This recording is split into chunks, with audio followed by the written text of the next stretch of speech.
this is Gilgamesh. I want to talk about this movie, Companion. I knew nothing about this movie when I went and saw it.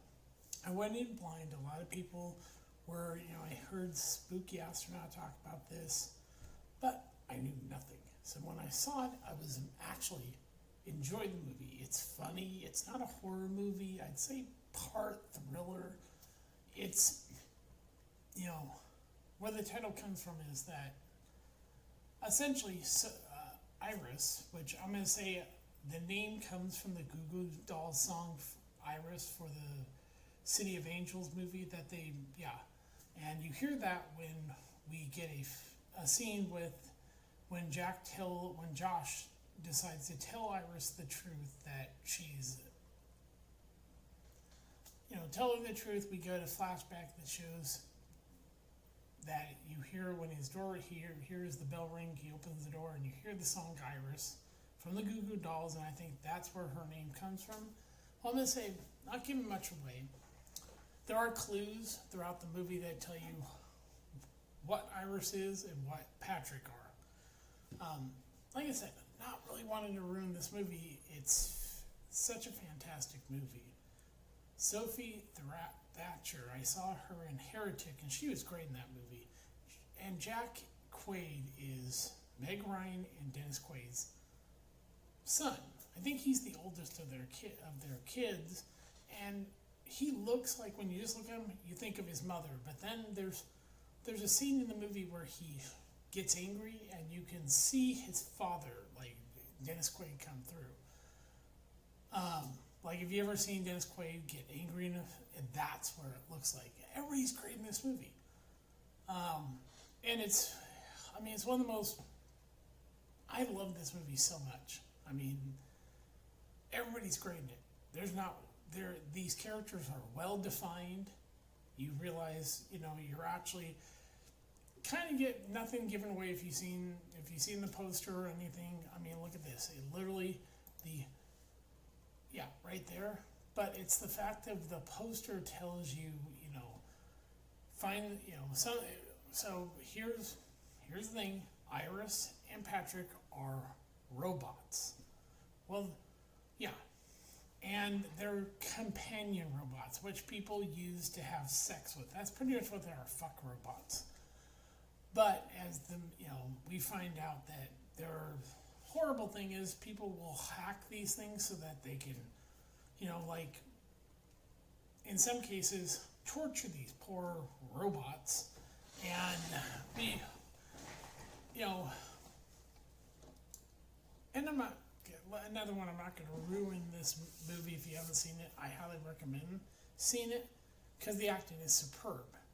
It starts out, like I said, there are clues early on that Iris is in fact a robot. She doesn't know it. Neither does, Patrick's a little different. There's a scene where he kind of reveals that he's known that he's a robot, but Iris doesn't know it. Even when told, she doesn't realize she's a robot. And it's interesting that you find this out early on. Like when he asked her the weather, when Josh asked her, she literally gives the forecast perfectly. Like most people wouldn't know what unless they looked it up.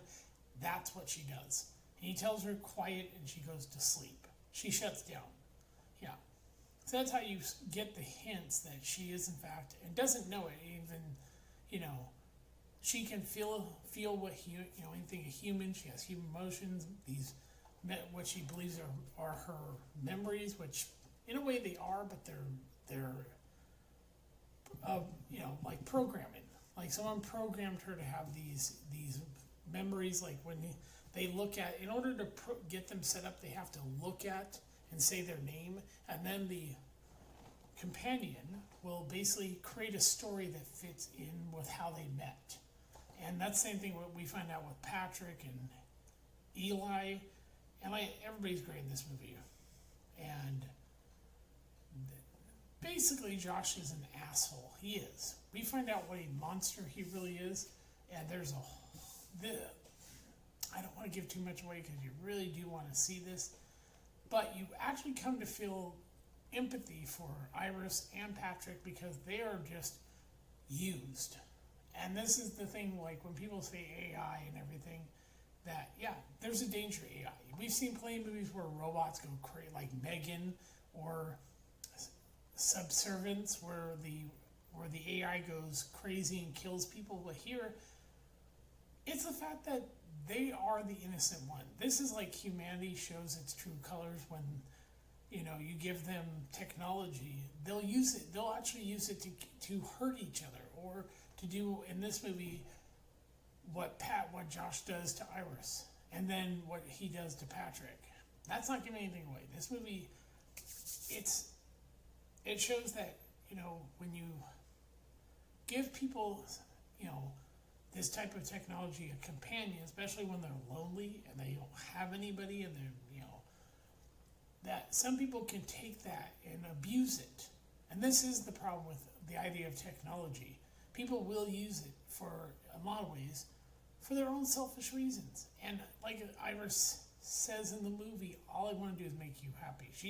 Her programming basically makes is that all she wants to do is make Josh happy, but he looks his life and absolutely says it's shit. And like I said, that's not giving anything away. I'm not going to ruin the plot of this movie. It's what's different between Iris and Josh and Iris is the way Patrick and Eli's relationship is.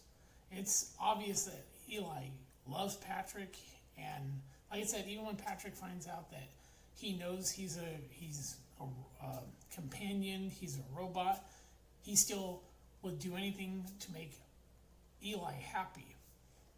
And so, yeah, and this movie takes a dark turn. And yeah, that's, like I said, not taking anything away. This is a movie you must see. It's so well done that this is from the director of Barbarian. And he just tells you've got an electric car in the movie that you can basically, if you're the owner of the car, you can basically tell it to take you home, or it'll drive you home. I know in China they've done this. I don't know in America that our cars can do that. Electric cars in this country, I don't trust that one bit. To me, that's terrifying that you can have a vehicle that can literally take you home. It sounds nice and everything, but yeah. And so there's this whole, it's one you have to see because, like I said, it's so well done that it makes you question, like, the whole idea of AI. I've seen the movies, like, this remind me a lot of Blade Runner with the replicants. They are also, like, they're robots, and they just want to live. They don't want to die. And you empathize with that wanting to live. And that's like here with Iris at a point, she just wants to live. She doesn't want to die. And she's doing everything to survive. And, like I said, Josh is the real villain in this movie. And you get that, when what happens in this movie happens, you can tell right away he's the main villain, because even Kat here, she's kind of shocked that he went the route he went.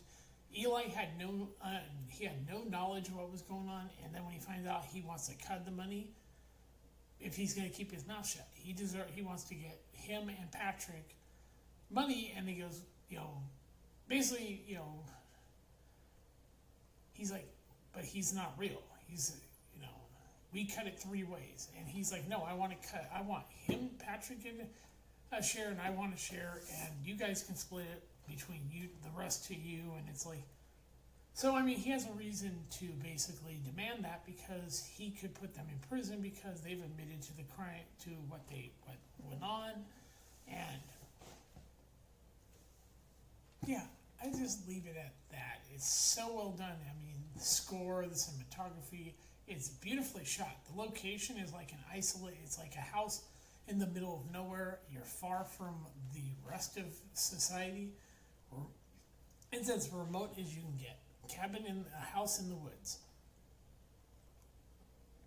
And they point out that it's literally far away from anything. So you can't even get like cell phone reception where they are, I think, if I remember right. No, you literally are, he says, Josh brings that up, wow, you guys talked about it. It was, really far away. And Jack Quaid, I haven't seen him in anything else. he's actually really good. I mean, all these actors did a great job, but Josh playing the villain, and that's really not giving much away because you sort of sense he's an asshole to the way he kind of manipulates Iris from the beginning. Is shows what a complete dick, and he's great playing this bad guy. Yeah, he's great in the heel role because it's like, yeah, and so. Yeah, there's one terrible thing that happens that sets everything else in motion, and it becomes a survival for Iris. She literally wants to live. And Josh treats her like shit. He literally doesn't give a fuck about her. He pretty much admits this. It's like an abusive relationship where someone thinks they can fix and stay with the person, and it's like, no, get the fuck out. And that's essentially what happens. Iris basically has to fight for her survival and get herself out of an abusive relationship. So that, like I said, doesn't give much away. So yeah, I highly recommend this. Don't watch the trailer, just go and see it. It's great.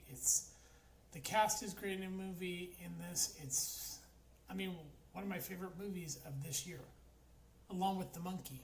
So this is Gilgamesh. I'll talk to you later. Bye.